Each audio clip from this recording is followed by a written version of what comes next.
बड़ी खबर के साथ दंतेवाड़ा नारायणपुर मुठभेड़ के बाद जवानों का सर्च अभियान लगातार जारी है। सुरक्षा बलों ने अब तक 31 नक्सलियों के शव बरामद किए हैं। देखिए अभी अपडेट हम आपको दे रहे हैं। पहले 28 नक्सलियों के शव बरामद किए गए थे, अब देखिए 31 नक्सलियों के शव बरामद किए गए हैं। थुलथुली नेंदूर के जंगलों में सर्चिंग पर निकले थे हमारे जवान। रात से ही ये सर्चिंग अभियान लगातार जारी है। नक्सलियों के साथ हुई थी जवानों की मुठभेड़ और मुठभेड़ के बाद मौके से भारी मात्रा में हथियार भी बरामद किया गया था। तो देखिए कई बड़े नक्सली के मारे जाने की खबर इस मुठभेड़ में निकलकर सामने आई है। 31 नक्सलियों के शव ये बरामद किए गए हैं, जो कि अपने आप में बड़ी उपलब्धि है हमारे सुरक्षा बलों के लिए। और उसके बाद हमारे सीएम ने हाई लेवल की मीटिंग की। केंद्रीय गृह मंत्री को तमाम जानकारी से अपडेट करवाया जा रहा है। टेलीफोन पर ये जानकारी दी गई है। देखिए जो स्ट्रैटेजी है, जो रणनीति है नक्सलवाद को खत्म करने के लिए हमारे सुरक्षा बलों की, वो कितनी ज्यादा कारगर है, इसी बात से अंदाजा लगाया जा सकता है कि जीरो कैजुअलिटी के साथ हमारे जवानों की यहाँ पे नक्सलियों का खात्मा करके इस ऑपरेशन को अंजाम दिया जा रहा है। तो वही एनकाउंटर के बाद छत्तीसगढ़ के सीएम विष्णुदेव साय ने क्या कुछ कहा है, आपको सुनाते हैं। जो बुजमाड़ क्षेत्र है उसमें हमारे सुरक्षा बलों और माओवादियों में मुठभेड़ हुआ है और जिसमें सर्चिंग में अभी तक 28 बॉडी मिलने की जानकारी है और कई हथियार उसमें मिले हैं, AK-47 वगैरह मिले हैं। और मैं समझता हूँ कि अब तक का ये बहुत बड़ा ऑपरेशन हुआ है और इस सफलता के लिए मैं अपने जवानों को बहुत बहुत बधाई देता हूँ। उनके मतलब साहस को हम नमन करते हैं और हम पहले से ही माओवादियों से कहते आए हैं कि वो लोग हिंसा का रास्ता को छोड़ के विकास की मुख्यधारा से जुड़े और अब डबल इंजन सरकार के कारण हम लोग मजबूती के साथ लड़ रहे हैं। तो वहीं नारायणपुर में नक्सलियों से मुठभेड़ में घायल डीआरजी के जवान रामचंद्र यादव से मिलने के लिए उप मुख्यमंत्री विजय शर्मा राजधानी रायपुर के श्री नारायण अस्पताल पहुंचे। इस दौरान उप मुख्यमंत्री ने घायल जवान से उनका हालचाल जाना। इस मौके पर विजय शर्मा ने कहा कि नक्सलियों से कहना चाहता हूं कि सभी को घर पर वापस आना चाहिए। छत्तीसगढ़ की सरकार एक अच्छी सरेंडर पॉलिसी के साथ सामने आ रही है। मुख्य धारा से सभी लौटे। बस्तर और बस्तर का जल, जंगल और जमीन बस्तर वासियों का है। उन्होंने कहा कि बस्तर के विकास के मार्ग पर बिछे हुए IED को अब समाप्त कर देना चाहिए।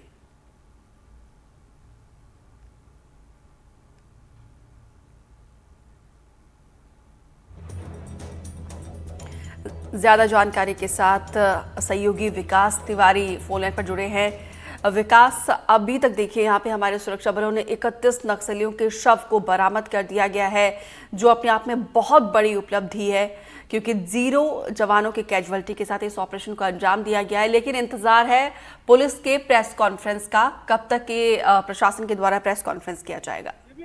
देखिए पुलिस ने पूरी तैयारियां कर ली हैं। दंतेवाड़ा में प्रेस कॉन्फ्रेंस की जाएगी और 4 दशक से बस्तर में काबिज इस माओवाद में ऐतिहासिक सफलता में कितनी बड़ी सफलता है, इसका आकलन लगाने के लिए प्रेस कॉन्फ्रेंस में पुलिस सारे पत्रकारों को इनवाइट भी किए। वहां पे बताया जाएगा कि जो माओवादी मारे गए हैं उन पर कितने लाख के इनाम थे और साथ ही साथ कौन कौन से वेपन रिकवर किए गए हैं, साथ ही साथ उनके द्वारा कौन कौन सी बड़ी घटनाओं को अंजाम दिया गया है। क्योंकि बीते दिनों जिस तरह से बुजमाड़ में 3 माओवादी मारे गए थे, रुपेश और जगदीश, मारे जाने के बाद पता चला कि जो राजनांदगांव में जो SP की हत्या करने में जिस माओवादी की भूमिका थी वो भी उस मुठभेड़ में मारा गया था।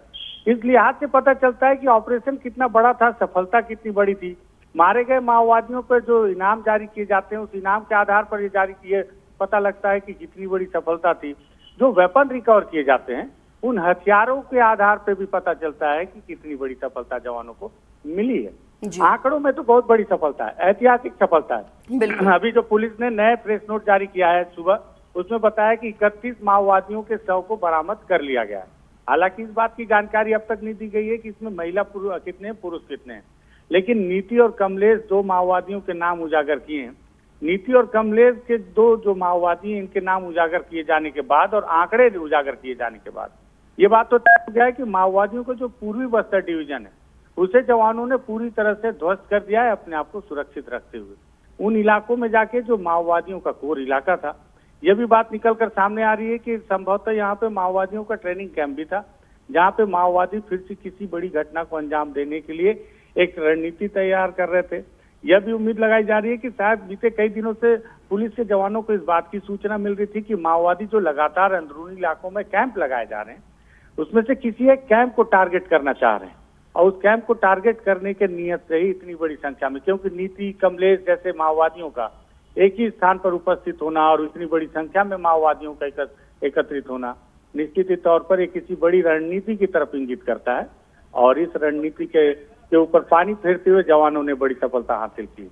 कुछ ही देर में प्रेस कॉन्फ्रेंस होगा, इन सारे सवालों से पर्दा उठ जाएगा, कितनी बड़ी सफलता है, कैसे इस रणनीति को अंजाम दिया गया और कैसे लगातार जो है अबूझमाड़ के इलाके में जवान सफल हो रहे हैं बिना नुकसान उठाए। जी बिल्कुल, क्योंकि देखिए विकास, ये उपलब्धि तो एक के बाद एक हमारे जवानों को मिल रही है, लेकिन ये बस्तर का बदलता हुआ स्वरूप आपको कैसा लग रहा है? क्योंकि बस्तर अब लाल आतंक के साए से मुक्त हो रहा है। जो 26 तक का टारगेट है, ऐसा लग रहा है कि वो पहले ही पूरा हो जाएगा, और क्योंकि बस्तर एक छिपा हुआ खजाना है, बस्तर की अपनी एक अलग कहानी होती है। हर बार आपकी रिपोर्टिंग में मैं ये बात सुनती हूँ, और आमचो बस्तर कितनो सुंदर, इसकी सुंदरता अब ऐसा लग रहा है कि विश्व के पर्यटन के मानचित्र में अब खुलकर सामने आ सकती है, और जो यहाँ के लोगों में टैलेंट कूट कूट कर भरा है, और वो भी अब खुलकर सामने आएगा।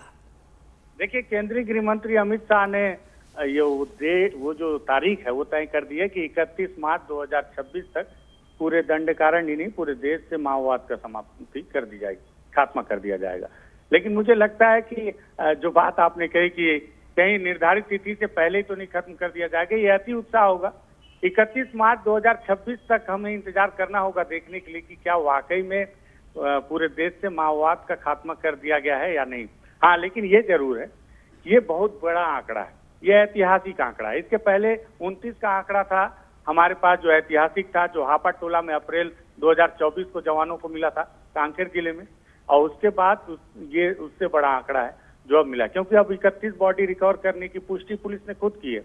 तो 29 के आंकड़े को पार करके अब हम 31 के आंकड़े पे हैं, जो सबसे बड़ा आंकड़ा है माओवादियों को नुकसान पहुंचाने का। लेकिन हमें एक बात को और याद रखना चाहिए कि अभी भी नुकसान पहुंचाने के मामले में माओवादी अभी भी सबसे आगे हैं, क्योंकि उन्होंने, हमें ताड़ मेटला की घटना को आज भी याद रखना चाहिए कि उन्होंने एक साथ हमारे 76 जवानों की हत्या की थी। 76 जवानों को यह हत्या एक साथ की थी। तो मुझे लगता है अभी भी उस हत्या का बदला जवानों ने माओवादियों से नहीं लिया है, और ये आंकड़ा जरूर हम उनके आसपास पहुंचा रहे हैं। लेकिन 195 माओवादियों को इस सरकार के बनने के बाद हासिल किया है जवानों ने, जो उन्होंने माओवादियों को मार के ये आंकड़ा पहुंचा है। और इस बात का दावा केंद्रीय गृह मंत्री ने सरकार बनने के पहले भी किया था कि अगर छत्तीसगढ़ में उनकी सरकार बनेगी तो माओवादियों के खिलाफ बहुत ही सख्त कदम उठाए जाएंगे। सरकार भी बनी और माओवादियों के खिलाफ कदम भी सख्त नजर आ रहे हैं। पैंतरे बदलकर रणनीतियां तैयार की जा रही हैं, नए नए पैंतरे आजमाए जा रहे हैं, नए तरीके से ऑपरेशन किए जा रहे हैं, और उसी का परिणाम है कि जवानों को लगातार बड़ी सफलताएं भी मिल रही हैं। उसी का परिणाम है कि ग्रामीण लगातार सरकार के साथ खड़े होते नजर आ रहे हैं। इसके पहले आज तक कभी ग्रामीण दिल्ली जाकर राष्ट्रपति से अपनी व्यथा नहीं सुनाए थे। इसके पहले आज तक ग्रामीण बस्तर से दिल्ली जाकर केंद्रीय गृह मंत्री से नहीं मिले थे। अगर वो अपनी व्यथा सुनाने दिल्ली तक जा, तो बिल्कुल ये उनका विश्वास ही है सरकार के प्रति, क्योंकि देखिए यहाँ पे सरकार के द्वारा कहीं ना कहीं वो विश्वास कमाया गया है। हमारे सुरक्षा बलों की तैनाती के द्वारा भी जिस तरीके से एक के बाद एक ऑपरेशन को अंजाम दिया जा रहा है, तो ग्रामीणों में भी वो विश्वास है, इसीलिए वो खुलकर अब सामने आ रहे हैं। फिलहाल आपको विस्तार से जानकारी देने के लिए आपका बहुत बहुत शुक्रिया।